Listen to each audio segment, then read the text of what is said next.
உலகத்துக்கு வந்ததுல இருந்து நான் பாக்குறேன், மனுஷனா கட்டின கோயில், அதுல மனுஷனா செஞ்சு வச்ச சிலை, மனுஷன் கண்டுபிடிச்ச கற்பூரம், அதோட மனுஷனே செஞ்ச மணி, அதை எடுத்து ஆட்டிட்டு மனுஷனே உருவாக்குற மந்திரத்தை சொல்லி கடவுளே இதை தீர்த்து வைக்க சொன்னா எப்படிப்பா தீர்த்து வைக்க முடியும்?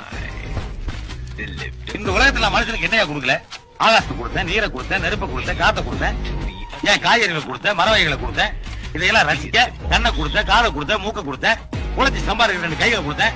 இதையெல்லாம் பயன்படுத்திருக்கும். இதனால ஏதாவது பிரச்சனை வந்தா தீர்க்கிறதுனா மூளையில கொடுத்தேன். அந்த மூளையை உபயோகப்படுத்துறதே கிடையாது. கடவுளே என் பிரச்சனை தீர்த்து வை, நான் எப்படி தீர்க்க முடியும்? இப்போ 24 மணி நேரம் என்னையே நினைச்சிருக்க ஒரு பக்தன் நெல்லை கொண்டு போய் பாறையில் போட்டானா, அடடா இவன் நம்ம பக்தனாச்சே அப்படின்னு அந்த நெல்லை விளைவிக்கிறனா? உன்ன மாதிரி கடவுள் இல்ல இல்ல சொல்லிட்டு ஒரு நாத்திகன் நெல்லை கொண்டு போய் வயல்ல போட்டானா, இவன் எப்ப பார்த்தாலும் நம்ம திட்டிட்டு இருக்கானே அப்படின்னு அந்த நெல்லை விளைவிக்காம தடுக்கிறனா? இல்லையே. அங்க விளைவிக்கிறதும் இல்ல, இங்க தடுக்கிறதும் இல்ல. கடவுள் மனுஷனுக்கு பிரச்சனை உண்டாக்குறதும் இல்ல, மனுஷனால் உண்டான பிரச்சனையை கடவுள் வந்து தீர்க்கிறதும் இல்ல.